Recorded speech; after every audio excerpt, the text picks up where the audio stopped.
دوسری تیسری چوتھی رکعت میں آ کے شامل ہوتا ہے، باقی رکعتیں کس ترتیب سے اس نے پڑھنی ہوتی ہیں۔ یہ دو مسائل، پہلا مسئلہ کہ کس رکعت میں کیا پڑھیں۔ ہر نماز کی پہلی دو رکعتیں ایک جیسی پڑھنی ہوتی ہیں، ہر نماز کی پہلی دو رکعتیں۔ پہلی رکعت میں سبحانک اللہم اعوذ باللہ بسم اللہ الحمدللہ اور سورت۔ دوسری رکعت میں بسم اللہ الحمدللہ اور سورت۔ ہر نماز کی پہلی دو رکعتیں اسی طرح پڑھتے ہیں، فرض ہو سنت ہو، وہ سنت موقدہ ہو غیر موقدہ ہو، وتر ہو، کوئی بھی نماز ہو، 4 رکعت والی نہ ہو، 2 رکعت والی نماز ہو، وہ بھی اسی طرح ہی پڑھتے ہیں۔ فرق تیسری رکعت سے شروع ہوتا ہے، تیسری رکعت سے۔ اگر تیسری رکعت فرضوں کی ہے تو فرضوں کی تیسری اور چوتھی رکعت میں صرف فاتحہ پڑھتے ہیں، بسم اللہ اور الحمد شریف۔ جہاں فاتحہ پڑھنی وہاں بسم اللہ ساتھ پڑھنا سنت ہی ہے۔ فرضوں کی تیسری اور چوتھی رکعت میں کیا پڑھتے ہیں؟ صرف سورہ فاتحہ شریف، بس آگے سورت نہیں ملانی۔ اگر کوئی شخص بھول کر سورہ فاتحہ ملا دے، سورہ فاتحہ کے بعد سورت ملا دے تو اس پر سجدہ سہو کی ضرورت نہیں ہوتی، سجدہ سہو اس پر نازل نہیں ہوتا، بغیر سجدہ سہو کے اس کی نماز ہو جائے گی۔ اگر بھول کر سورت ملا بھی دی ہے، حتیٰ کہ قضا نماز اگر ہم پڑھ رہے ہیں تو اس میں چونکہ شارٹ تھوڑے وقت میں زیادہ پڑھنا ہوتا ہے، فرضوں کی تیسری چوتھی رکعت میں اگر آپ فاتحہ نہیں بھی پڑھتے، فاتحہ بھی نہیں پڑھتے، 3 مرتبہ سبحان اللہ سبحان اللہ سبحان اللہ کہہ کے رکوع میں چلے جاتے ہیں، تب بھی نماز ہو جاتی ہے، کیونکہ تیسری اور چوتھی رکعت میں فاتحہ کا پڑھنا واجب نہیں۔ لہذا فرضوں کی تیسری اور چوتھی رکعت میں کیا پڑھتے ہیں؟ صرف فاتحہ۔ اگر بھول کر سورت ملا لی تو سجدہ سہو نہیں پڑھتا، سجدہ سہو کے بغیر نماز ہو جاتی ہے۔ اور اگر تیسری رکعت سنت موقدہ کی ہے، سنت موقدہ وہ جو ظہر سے پہلے کی 4 سنتیں ہیں، ظہر سے پہلے والی 4 سنتیں، ان کی تیسری رکعت ہے تو ان میں الحمدللہ اور سورت پڑھتے ہیں، اور چوتھی میں بھی الحمدللہ اور سورت پڑھتے ہیں۔ موقدہ جو ہے سنت ہے، ٹھیک ہو گیا؟ 2 چیزیں ہوگی، فرضوں کی تیسری چوتھی رکعت اور موقدہ سنتوں کی تیسری چوتھی رکعت۔ اب غیر موقدہ سنتوں کی تیسری چوتھی رکعت، غیر موقدہ سنتیں اگلی 2 اسی طرح پڑھتے ہیں جس طرح پچھلی 2 پڑھی، یعنی جس طرح پہلی میں سبحانک اللہ اعوذ باللہ بسم اللہ الحمدللہ اور سورت پڑھی تھی، تیسری میں بھی اسی طرح ہی پڑھیں گے گویا کہ پہلی ہے، سبحانک اللہم اعوذ باللہ بسم اللہ الحمدللہ اور سورت، اور چوتھی جو ہے وہ بسم اللہ الحمدللہ اور سورت پڑھیں گے۔ جس طرح پچھلی 2 رکعتیں پڑھی ہیں اسی طرح اگلی 2 رکعتیں پڑھی۔ اگر کوئی آدمی غیر موقدہ سنتیں بھی موقدہ سنتوں کی طرح پڑھ لیتا ہے تو نماز اس کی ہو جاتی ہے، سجدہ سہو وغیرہ کی کوئی ضرورت نہیں، کیونکہ غیر موقدہ سنتوں میں جو چیزیں اضافی ہم پڑھتے ہیں وہ ساری سنت ہیں۔ یعنی غیر موقدہ سنتوں میں پہلے قاعدہ میں عبدو و رسولوں تک پڑھ کے آگے بھی تو پڑھتے ہیں نا درود شریف، اگر کوئی بندہ نہیں پڑھتا درود شریف، تیسری رکعت کے لیے کھڑا ہو جاتا ہے تو اس پر کوئی سجدہ ثواب نہیں۔ اسی طرح تیسری رکعت میں پھر سے سبحانک اللہم سے شروع کرنا ہوتا ہے۔ صلاۃ و تسبیح جب ہم پڑھتے ہیں وہ بھی اسی طرح ہوتی ہے، تیسری رکعت میں پھر سبحانک اللہم سے پڑھا جاتا۔ دوسری رکعت میں جب بیٹھتے ہیں عبد و رسول سے آگے درود شریف اگر کوئی رب اجعلنی آخر تک پڑھ لیتا ہے تو وہ بھی ٹھیک ہے۔ تو لہذا غیر موقدہ سنتوں کی تیسری رکعت میں کیا کیا پڑھتے ہیں؟ ثنا، فاتحہ اور سورت، اور چوتھی رکعت میں فاتحہ اور سورت پڑھتے ہیں۔ رہ گئی وتروں کی تیسری رکعت، تو وتروں کی تیسری رکعت میں فاتحہ اور سورت پڑھ کے پھر ہاتھوں کو کانوں تک اٹھا کے دوبارہ سے باندھ کے دعائے قنوت پڑھی جاتی ہے۔ اور یہ تکبیر جو ہے دعائے قنوت کے لیے تکبیر، یہ تکبیر واجب ہے دعائے تکبیر کے اس کے لیے دعائے قنوت کے لیے۔ باقی جتنی تکبیرات انتقال ہیں وہ سب سنت ہیں۔ ایک تو تکبیر تحریمہ میں جو لفظ اللہ اکبر کہا جاتا ہے وہ واجب ہے، دعائے قنوت کے لیے جو اللہ اکبر کہا جاتا ہے یہ واجب ہے، اور عیدوں کی دونوں رکعت میں تین تین تکبیرات جو کہی جاتی ہیں یہ واجب ہے۔ اس کے علاوہ یہ جو ہم رکوع میں جانے کے لیے اللہ اکبر کہتے ہیں، سمع اللہ لمن حمدہ ربنا لک الحمد، سجدے میں جانے کے لیے اللہ اکبر کہتے ہیں، یہ سب سنت ہے۔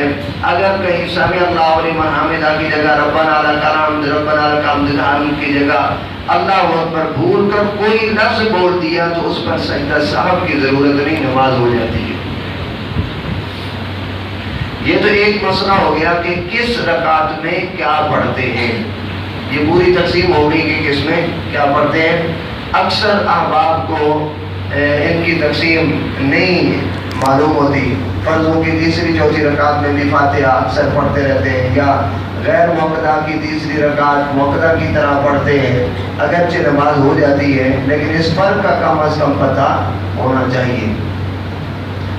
اسی طرح سے دوسرا مسئلہ ہے مسبوق، وہ بندہ جو بعد میں آ کے امام کے پیچھے شامل ہوا ہے اس کی نماز۔ اس میں پہلا مسئلہ یہ سن لیں، فرض کریں آپ دوسری رکعت میں شامل ہوئے تو امام نے جب سلام پھیرنا ہے آپ کی کتنی رکعتیں رہ جائیں گی؟ ایک رکعت۔ اب آپ نے جب امام کے پیچھے التحیات پڑھنی ہے تو صاحب عبد و رسول تک ہی پڑھیں گے نا، آگے تو نہیں پڑھیں گے۔ اب آپ عبد و رسول تک پڑھ چکے ہیں، امام صاحب نے تو ابھی یوم حکم الارشاد تک پڑھنا ہے، تو آپ کیا بعد میں خاموشی بیٹھے رہیں گے؟ کیا کریں؟ اگر خاموش نہیں بیٹھنا تو کیا کریں؟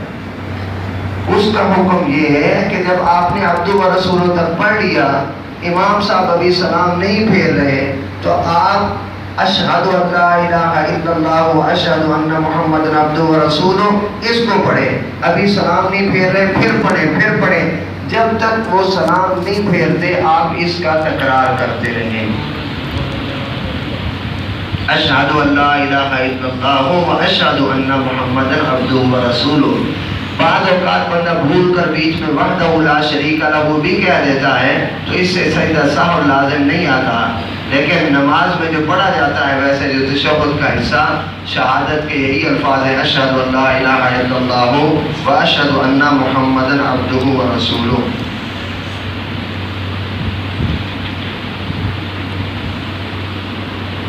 آپ اس کا تکرار کرتے رہیں، اور جب امام صاحب سلام پھیریں تو امام صاحب پہلا دائیں طرف سلام پھیریں گے، کچھ لوگ فوری طور پہ کھڑے ہو جاتے ہیں، فوری طور پہ کھڑے نہیں ہونا بلکہ امام صاحب کے بائیں طرف کے سلام کا انتظار کرنا ہے، جب وہ بائیں طرف کا سلام شروع کریں تب آپ کھڑے ہوں۔ اس کی وجہ یہ ہے کہ ہو سکتا ہے ایک طرف سلام پھیر کے امام سجدہ صاحب میں جائے، کیونکہ سجدہ صاحب کی کئی ایسی باتیں ہوتی ہیں جس کا مقتدی کو پتہ نہیں ہوتا کہ امام پر سجدہ صاحب پڑھ گیا کہ نہیں پڑھ گیا۔ مثلا امام صاحب بیٹھے ہوئے تھے پہلے قعدہ میں، انہوں نے اشہد ان لا الہ الا اللہ و اشہد ان محمد عبدہ و رسولہ اتنے تک پڑھ کے اٹھنا تھا نا امام صاحب نے، لیکن انہوں نے بھول کر آگے اللہم صلی علی محمد اتنا پڑھ دیا تو مقتدی کو تو کوئی پتہ نہیں، امام پر تو سجدہ صاحب پڑھ گیا۔ ایسے کئی صورت ہو سکتی ہے، لہذا آپ امام صاحب کے بائیں طرف سلام پھیرنے کا انتظار کریں، جب وہ بائیں طرف کا سلام شروع کریں تب آپ اپنی بقیہ نماز پڑھنے کے لیے کھڑے ہوں۔ ایک رکعت رہ گئی ہے تو وہ آپ اسی طرح پڑھیں گے جس طرح پہلی پڑھی جاتی ہے، ثنا، تعوذ، تسمیہ، فاتحہ اور سورت۔ اور اگر 2 رکعتیں رہ گئی ہیں تو وہ اس طرح پڑھیں گے جس طرح پہلی 2 رکعتیں ہوتی ہیں۔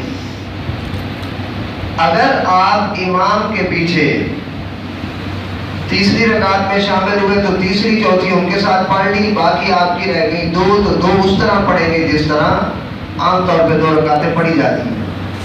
مسئلہ بنتا ہے جب آپ چوتھی رکعت میں شامل ہوئے، چوتھی رکعت میں جب چوتھی میں آپ شامل ہوئے تو باقی آپ کی کتنی رکعتیں رہ گئیں؟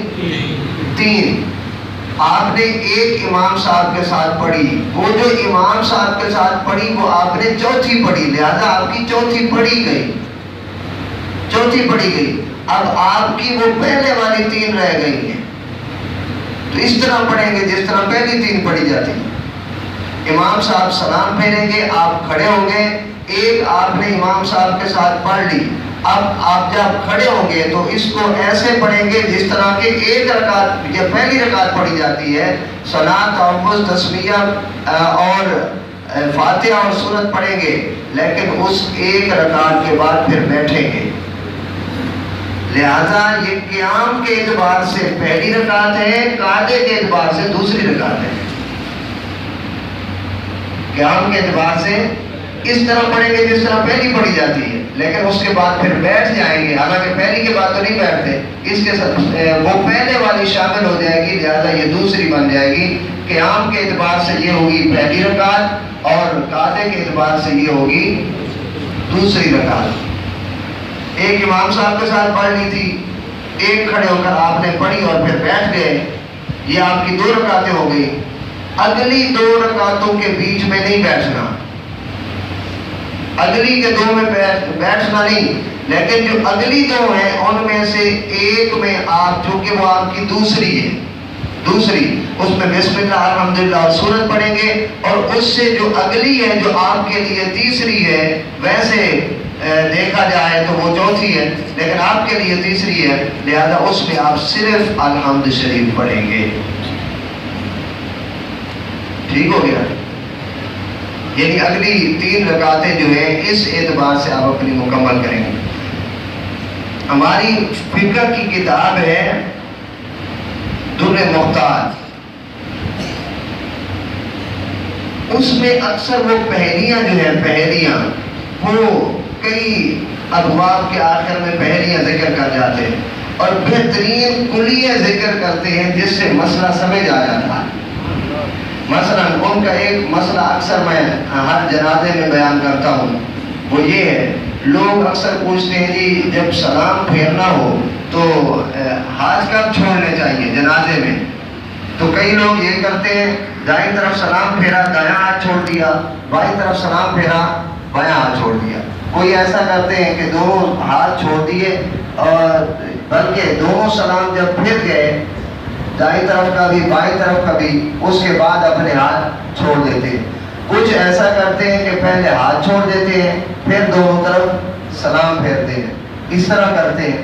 اگرچہ تینوں اعتباروں سے نماز جنازہ ان کا ہو جاتا ہے، لیکن انہوں نے ایک بات لکھی اور فقہی مسئلہ بھی، افضل طریقہ بھی یہی ہے، انہوں نے کہا ہے کہ کوئی نماز ایسی نہیں جس میں ہاتھ بھی بندھے ہوں اور سلام بھی پھر رہا ہو، کیونکہ سلام کا ہاتھوں کا بندھا ہونا نماز کے اس بات کی نشانی ہے، ہاتھوں کا چھوٹ جانا مطلب ہے کہ نماز سے فارغ ہو گیا ہے۔ لہذا اس کا بہترین طریقہ یہ ہے کہ چوتھی تکبیر کہنے کے بعد پہلے دونوں ہاتھ چھوڑے اور پھر دونوں طرف سلام بھیج دے. سب سے بہترین اور افضل طریقہ بھی یہی. اور یہ جو انہوں نے کلیہ لکھا ہے اس سے مسئلہ بھولتا بھی نہیں ہے اور بڑا بہترین ہے، زمین میں بھی آ جاتا ہے. اچھا، انہوں نے جو دو پہلیاں لکھی ہیں وہ پہلی ہیں اسی اعتبار سے،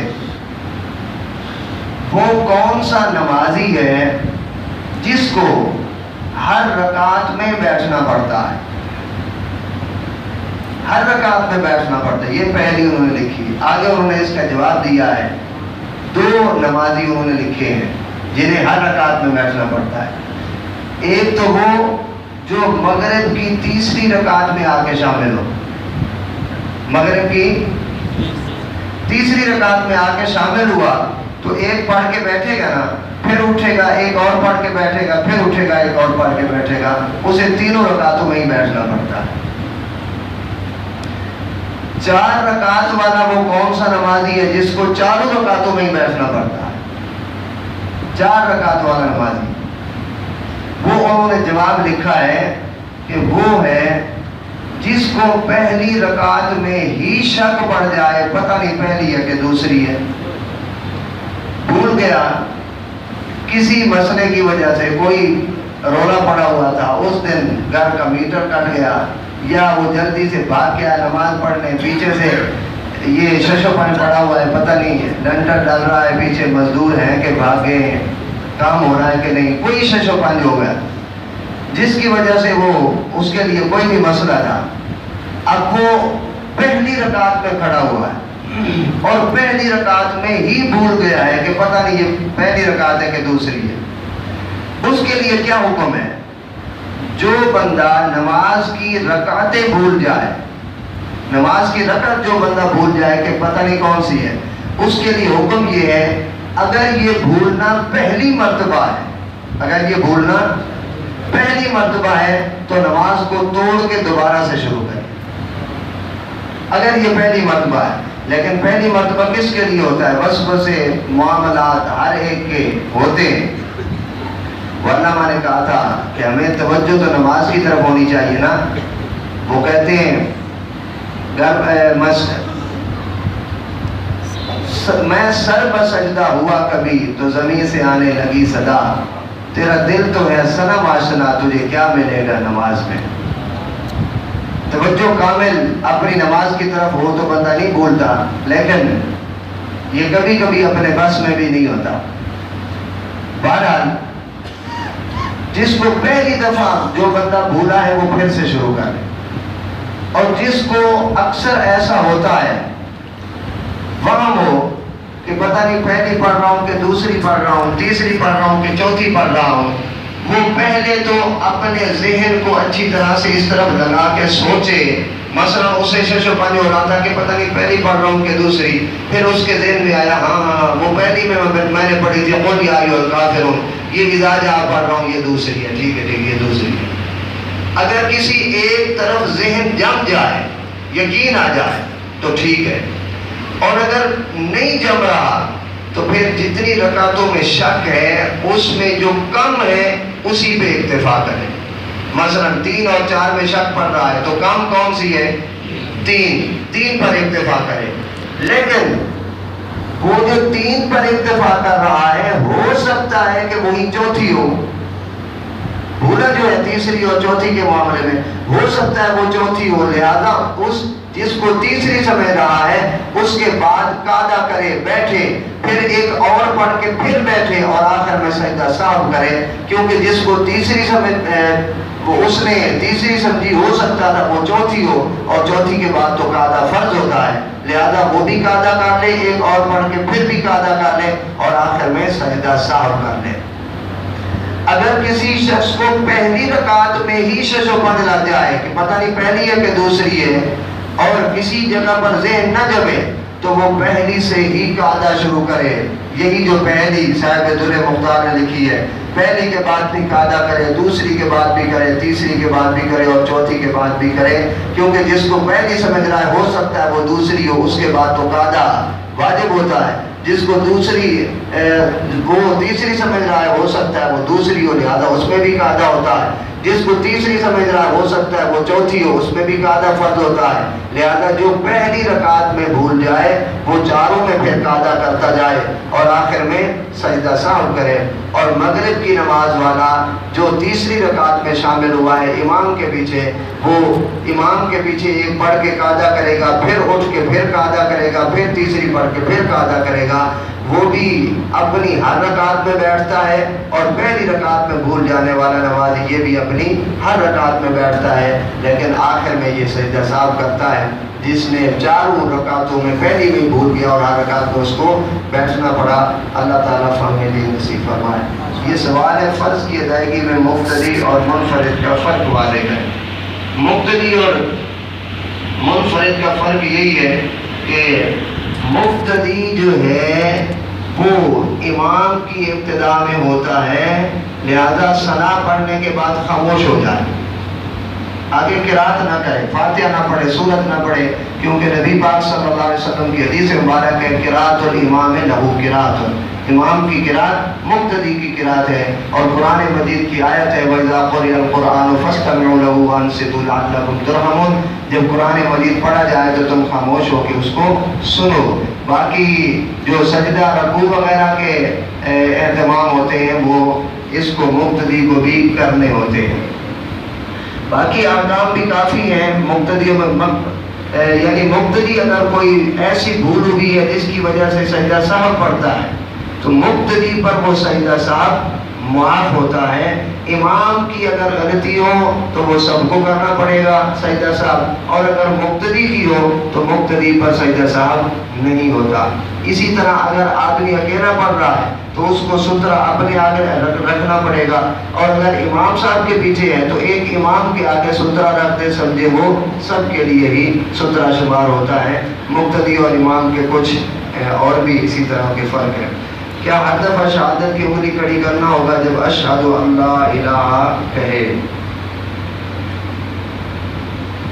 ہاں، اس میں اگر کسی شخص کو ہمارے فقہاء نے لکھا ہے جس کو اس بات اور نفی کا مسئلہ کا پتہ ہے وہ انگلی اٹھائے.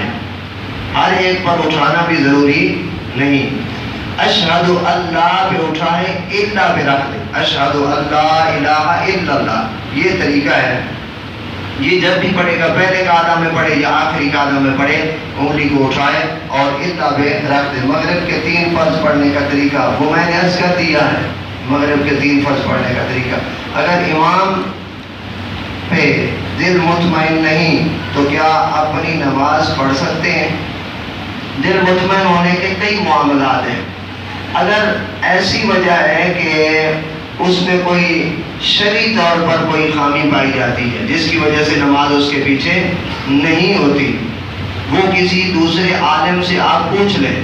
ہمارا اپنا دل اتنا بڑا مفتی تو نہیں ہے کہ جو ہر چیز کا وہ فتویٰ دے سکے اور اسی کو ہم کسوٹی بنا لیں کہ کئی چیزیں کڑوی ہوتی ہیں بندے کو میٹھی لگتی ہیں، کئی میٹھی ہوتی ہے تو بندے کو کڑوی لگتی ہے. کئیوں کی طبیعت ہے وہ کہتے ہیں ہم دودھ پیتے ہی نہیں ہیں، ہم نہیں دودھ پیتے، ہمیں دودھ اچھا ہی لگتا. ان کی اپنی طبیعت ہے. تو اپنی طبیعت کو ہم یوں نہ بنا لیں کہ اس امام کے پیچھے نماز نہیں ہوتی، بلکہ اگر شرعی قباحت ہے کوئی کسی امام سے پوچھ لیں، کسی عالم سے، پھر آپ اگر نہیں پڑھتے تو اور بات ہے، ورنہ امام کے پیچھے نماز پڑھنی چاہیے. اور رہ گئی یہ بات معصوم ہونے کی، معصوم انبیاء اور فرشتوں کے علاوہ کوئی نہیں ہوتا. وآخر دعوانا الحمدللہ.